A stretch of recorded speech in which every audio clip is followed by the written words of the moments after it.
L'homme a fait une chute et pris un mauvais chemin. Il est devenu désobéissant ou rebelle. Il est devenu pécheur. Il est devenu une créature pécheresse. Tout cela est vrai.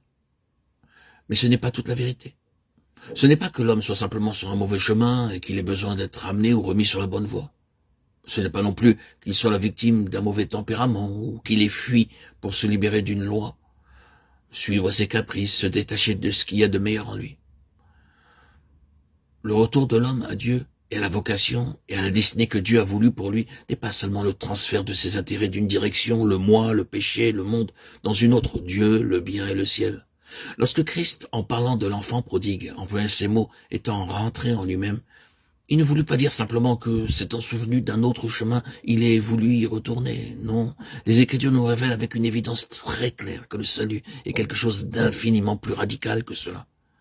Et c'est ici que se trouve le défaut fatal de tant d'efforts évangéliques et même du ministère des conventions. Renoncement, consécration, soumission et d'autres mots ou termes semblables sont employés comme s'ils exprimaient beaucoup plus qu'un simple premier pas, un pas initial qui ne représente qu'une attitude prise.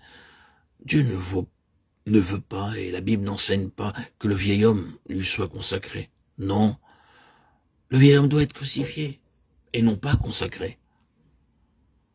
Les jeunes gens sont si souvent exhortés à consacrer au Seigneur leur talent, leur énergie, leur capacité, leur enthousiasme, comme l'illustre ce refrain d'un hymne, ce qui est précieux en moi, liberté, force et jeunesse, je te le donne avec allégresse. Je le donne avec allégresse à Dieu, à la justice et à toi. Et ces jeunes découvrent à la longue un défaut fatal, une insuffisance et une faillite, dont le mouvement de convention, d'évangélisation est lui-même la preuve la plus grande. Ce mouvement se développe de plus en plus et d'année en année dans toutes les parties du monde. Des centaines de milliers de chrétiens désappointés se retrouvent ensemble à la recherche d'une solution au problème d'une vie non victorieuse ou d'un service inefficace. Ceux d'entre nous qui ont une part dans cette œuvre de convention ou de conférence ne peuvent sourire devant ces grands auditoires, ni parler d'eux comme s'ils représentaient un grand succès plutôt que de parler de la plus grande, la plus déchirante des tragédies. Si les messages apportés doivent être regardés comme une indication du but des conventions, il n'y a aucun doute à l'égard de ce que nous venons de dire. Nous reconnaissons certes un autre aspect aux conventions chrétiennes, celui d'une heureuse communion fraternelle. Mais ici, nous désirons parler de l'objet premier et toujours annoncé de ces conventions. Et c'est là le côté négatif de la question. Ce n'est pas un changement d'idée, d'intérêt ou de direction qui nous est demandé, ni un renouveau d'énergie ou de zèle. Seul peut répondre à la question et satisfaire les besoins, un changement de constitution dans notre être. Reporter nos aptitudes ou nos énergies naturelles, héréditaires ou acquises dans les choses de Dieu, et en faire la base ou le moyen d'accomplir son œuvre, ce serait certainement et inévitablement mettre l'ouvrier et l'œuvre dans une fausse position. Et arriver tôt ou tard à des résultats sérieusement compromettants et désastreux. Avant de revenir au commencement de ce qu'a été l'homme, pour voir ce qui est arrivé à son être, il y a une chose que nous ne devons pas oublier. Il est toujours important de ne jamais considérer les questions de la vérité divine séparément comme des sujets isolés, mais de reconnaître toute leur portée et leurs relations.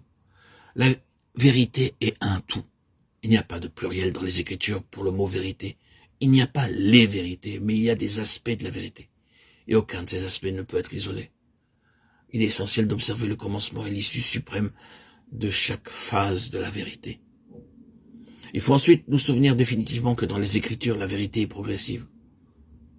Au début, les questions ne sont pas exposées complètement ni précisément.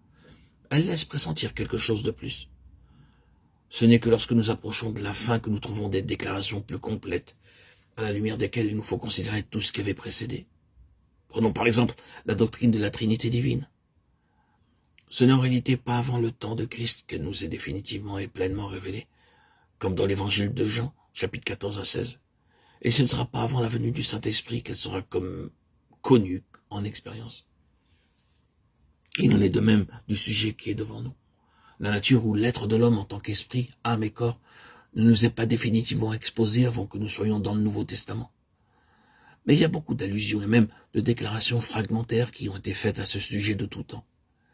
L'explication de ce fait est une part de toute notre étude, car il signifie qu'il n'a pas été possible à l'homme de connaître les choses de Dieu de manière adéquate et vitale avant l'ère du Saint-Esprit, comme une réalité demeurant en nous, avec tout ce que cela signifie.